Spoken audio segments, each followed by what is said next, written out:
In our second reading today, we find quite a gem. We find a number of verses from St. Paul's letter to Philemon, the shortest book in the New Testament, the shortest book in the whole Scriptures. A very personal letter that's written from St. Paul, as he says, an old man and as a prisoner of Christ, to an associate in Colossae who had a slave that ran away. And in the process, this slave, Onesimus, came to Paul, discovered his dignity, possibly began to share the Christian life with him.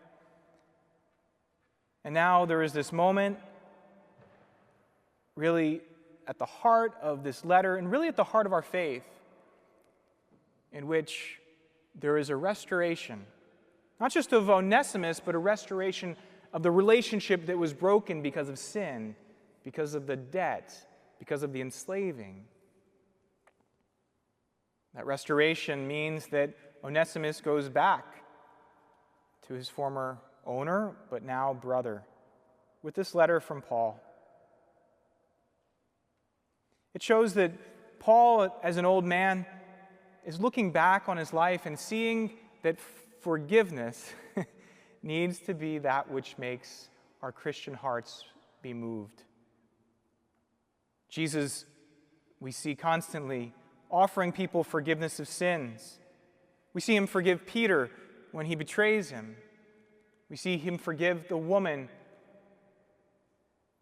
and not condemn her. But at the heart of our church and at the heart of this relationship between Paul and Philemon, between Philemon and Onesimus, is forgiveness, is mercy. And this story, so personal, invites us today to consider how forgiveness has been a part of our lives. How we have known the mercy of God and how it has flooded into our lives in the midst of our ignorance, in the midst of our weakness, in the midst of our mistakes. But more importantly, not just how we have received it, but how with Christ, as he says in the gospel, we take up our cross daily. We make a plan for life. We seek out peace.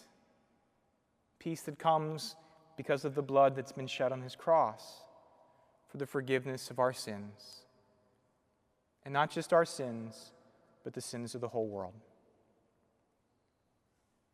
Whether we are here today or watching at home, this invitation to forgiveness and this ability to forgive because of the grace of God given to us in our hearts must be something we tap into, a dynamic that allows our hearts to be moved with compassion and mercy towards others.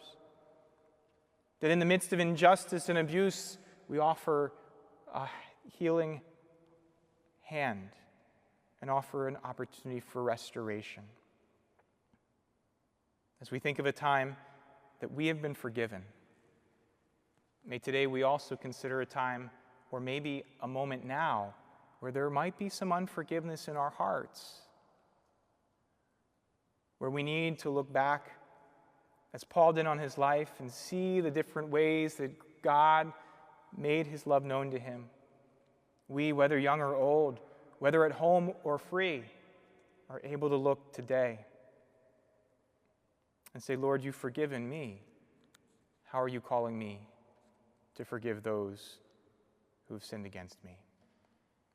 As today we celebrate the birthday of Mary in her house here today, may she lead us to know her Son's forgiveness and walk that path of forgiveness towards our brothers and sisters.